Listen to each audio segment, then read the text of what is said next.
But Savitri की अमावस्या के दिन ब्रह्मा जी के मुख से प्रकट हुआ है। सौभाग्यवती नारियां अखंड सौभाग्य के लिए बट सावित्री का व्रत आप लोग करते होंगे, कई लोग अखंड सौभाग्य के लिए करेंगे, क्योंकि इस बट के पेड़ के नीचे भगवान विष्णु शंकर जी से विनती करे थे वर के लिए, इसलिए अखंड सौभाग्य का देने वाला, जिसका प्रॉपर्टी का झगड़ा चल रहा हो, अदालत में कोई केस चल रहा हो, किसी भी चीज का केस, अदालत में अगर किसी भी चीज की अगर केस चल रहा है तो बड़ के पत्ते के ऊपर बालू मिट्टी का शिवलिंग बना, बालू रेत का, बड़ के पेड़ के नीचे ही उसकी पूजन करें, उस पे 3 चम्मच दही चढ़ा दें, अपनी मनोकामना कर कर दही चढ़ाकर उस दही को चम्मच में वापस लेकर शंकर जी की पूजन कर कर उसको विसर्जन करें। वो दही जो लेकर आए, जब अदालत कार्रवाई हो और आप केस के लिए अदालत में जाएं, उसको चंदन में मिलाकर तिलक कर कर जाइए, आपका काम विजय प्राप्त होगी, काम फतेह हो जाएगा। बटकेश्वर महादेव का स्मरण करने से कार्य की सिद्धि होती है। जिस बच्चे का एग्जाम में पास नहीं हो रहा हो, अच्छे नंबर नहीं आ रहे हो, वो भी इस दही का तिलक लगाकर जा सकता। बटकेश्वर ऐसे भगवान शिव विराजमान हैं।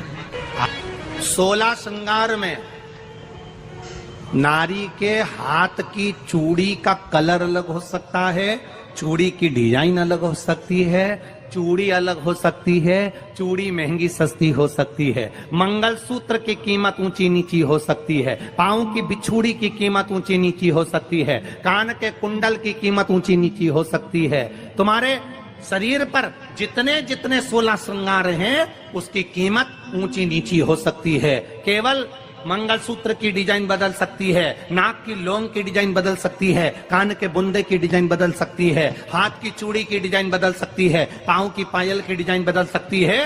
केवल नारी के 16 श्रृंगार में एक श्रृंगार ऐसा है जिसकी कीमत जो पहले थी वही कीमत आज तक है और उसकी डिजाइन आज तक नहीं बदली। वो मांग का सिंदूर है, एक जैसी डिजाइन है और एक जैसी कीमत है।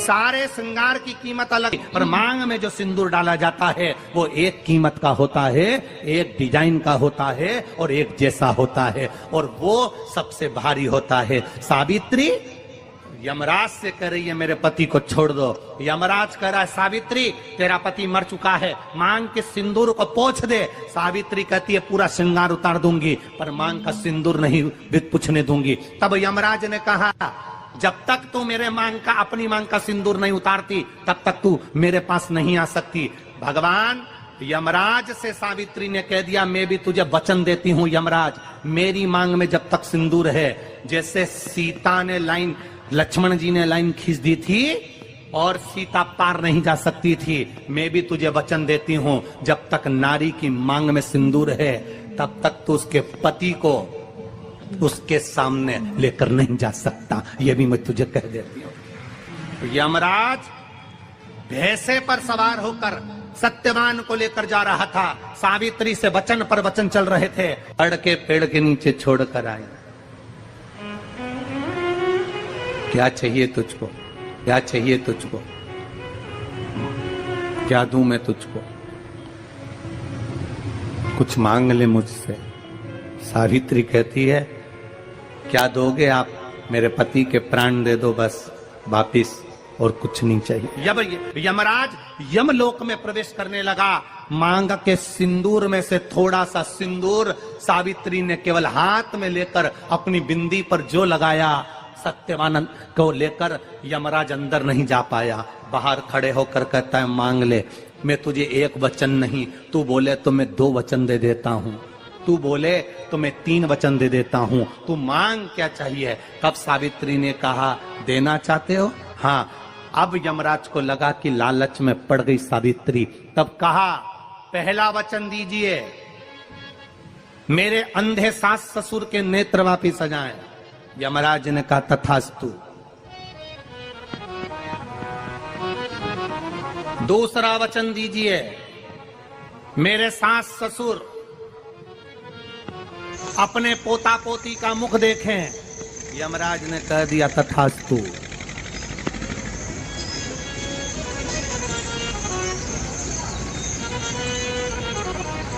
जाओ। यमराज जाने लगे, फिर आग जलने लगी। कहने लगे अब मैं अंदर क्यों नहीं जा पा रहा हूं। सावित्री कहती है तुमने वर दिया है, मेरे सास ससुर पोता पोती का मुख देखें, उनके बेटे को तुम ले जाओगे तो पोता पोती कहां से होगा, छोड़कर जाओ। लेकर आ गए।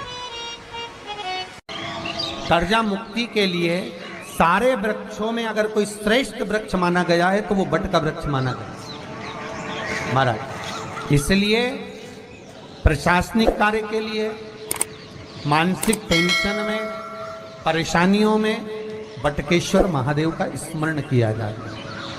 और यदि निवेदन करूंगा, बहुत ज़्यादा यदि आपको कर्जा हो गया है, बहुत ज़्यादा कर्जा हो गया और वो कर्जा चूक ही नहीं रहा, तो थोड़े दिन बड़ के पेड़ के नीचे आप बटकेश्वर महादेव के लिए 1 लोटा पानी, उसमें थोड़ा सा पिसा हुआ चावल पीस के गला लेना चावल को और पीस लेना, पीस के उस पानी में मिला लेना और मिलाकर उसमें थोड़ी सी हल्दी पिसी हुई डालकर बटकेश्वर महादेव के नाम से बड़ के पेड़ के नीचे अपनी कामना कर कर जो कर्जा हुआ है उस कर्जे का भान देते हुए, स्मरण देते हुए छोड़ दीजिए। महाराज 2 या 3 सोमवार एक ही जगह पर करना। 3 सोमवार बाद वहीं से बड़ के पेड़ की थोड़ी सी जड़ उठा लाना और उस जड़ को एक कोई धागे में बांधकर या तो अपने गले में डाल लो या अपनी जेब में पटक लो, उसको थोड़े दिन पटक कर रखना, लगभग 2 से 3 महीना पटक कर रखो। वो जड़ जैसे बड़ का पेड़ विस्तार होता है, पानी गिरे ना गिरे, जल वृष्टि हो ना हो, गर्मी पड़े ना पड़े, उसको कोई फर्क नहीं पड़ता। बड़ का वृक्ष आप रूप फैलता जाता, उसकी जड़ें अपने आप प्रबल होती है। उसी तरह ये बटकेश्वर महादेव कहीं से भी अगर जड़ आपके पास में रखी है 1 महीना, 2 महीना, 3 महीना तक, तो ये जड़ अपने आप लक्ष्मी को पकड़कर खींच कर लाती है और कर्जे से मुक्त कर देती। बटकेश्वर महादेव वृक्षों में अगर कोई श्रेष्ठ वृक्ष माना गया है तो वो बट का वृक्ष माना गया, तो ये वही बट वृक्ष है। इसलिए भगवान शिव उस बट वृक्ष के नीचे जाकर विराजमान हुए। शंकर जी का नाम बटकेश्वर महादेव पड़ा। क्या नाम हो गया? जम के बोलिए, बटकेश्वर महादेव। फिर से बोलो, बटकेश्वर महादेव। एक बात याद रखना, अगर हमारे व्यापार नहीं चल रहा हो, दुकान धंधा पानी नहीं चल रहा हो, दुकान पर 24 घंटे बैठो तो व्यापार नहीं होता, घर में लक्ष्मी नहीं टिक रही हो, पैसा नहीं आ रहा हो, तो बड़ के पेड़ के नीचे, पीपल के पत्ते के ऊपर, बड़ के पेड़ के नीचे की मिट्टी को गीला कर कर पीपल के पान पर, पीपल के पत्ते पर एक शंकर जी के शिवलिंग का निर्माण करो। क्या बनाना है? शंकर भगवान का शिवलिंग। शिवलिंग बनाकर उसकी बटकेश्वर महादेव के नाम से पूजन करो।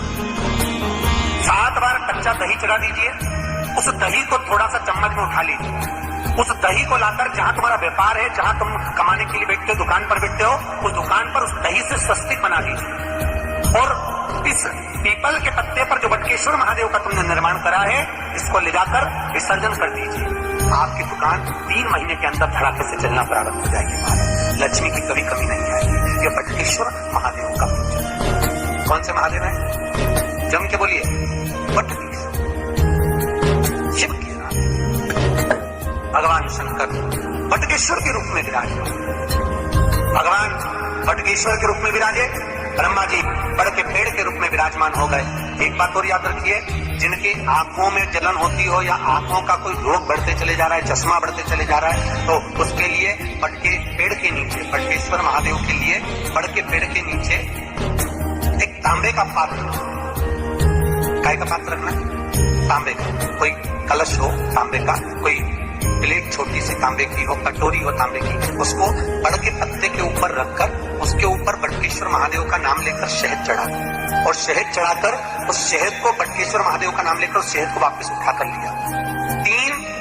4 दिन तक नेत्रों पर उस बटकेश्वर महादेव के शहद को लगाना काजल जैसा चालू कर दो, धीरे धीरे चश्मे का नंबर अपने आप समाप्त होने लगेगा और नेत्र की ज्योति बढ़ जाती है। बटकेश्वर महादेव का कितना। श्री शिवाय नमस्तुभ्यम। हर हर महादेव। गुरुजी द्वारा बताए गए उपाय को विश्वास के साथ जरूर करें और कमेंट में श्री शिवाय नमस्तुभ्यम जरूर लिखें। थैंक्स।